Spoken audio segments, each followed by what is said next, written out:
Hi, my name is Sandy Carter, and I'm IBM's General Manager for Ecosystem Development and a Social Business Evangelist. Today, we're going to talk a little bit about LinkedIn and some really interesting things I learned about how you can increase your LinkedIn profile from some hints and tips from LinkedIn themselves. So first, some basic facts. If you're not on LinkedIn today, I would highly encourage you to get out there. LinkedIn is gaining 2 new members every second, and the average user is spending a whole set of 17 minutes a month going out there and understanding answers and figuring out what's going on. 1 out of 3 professionals in B2B on the planet go out and leverage and use LinkedIn, either in groups or answers or searching for a business contact that they need to get expertise from. Now, LinkedIn just did a survey and they found some things that you might want to do if you really want to stand out in LinkedIn. In particular, they took a look at the verbiage that people were writing on LinkedIn, and they found that there are some interesting words that you might want to use to get yourself noticed. Now, I've got these words up here on the screen, but some of the ones, they're very action-oriented, like accomplished or improved, on time, under budget. Very important words that people had searched on. I created something, I developed something, or I improved something. Also were ways that you could speak to really stand out. So based on looking at all these words and looking at the research from LinkedIn, I developed 3 tips of how you might be more successful leveraging LinkedIn.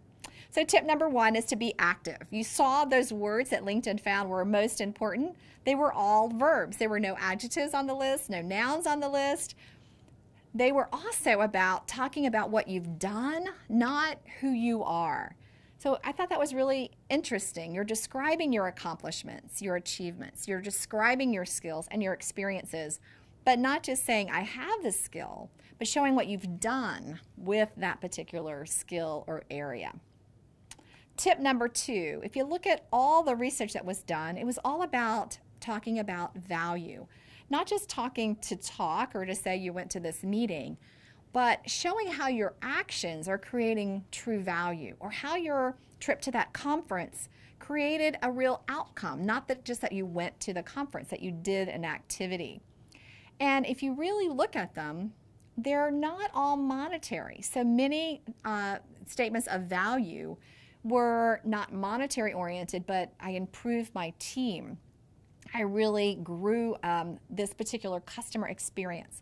Not all, I did this ROI or I saved this much money. So it was really about the value that you were creating, not just the numbers. And tip number 3 is to really work with a purpose. As you looked at those words and the study, people who really had more activity with LinkedIn had a goal-oriented attitude, but also a clear sense of what success looks like. And they talked around, I did this to reach this particular goal. They were almost monitoring themselves against the goal. Now, I don't know about you guys, but I use my Fitbit a lot to say, okay, I've got to walk 10,000 steps today. And in fact, sometimes I'll get really close, so I'll march around my living room just to make it to my 10,000. Similar thing here with LinkedIn. Work with a purpose. Showcase what you're trying to accomplish, and the activities and the goals that you're doing are getting you to that particular goal. My name is Sandy Carter, and this has been our Social Business Coffee Break.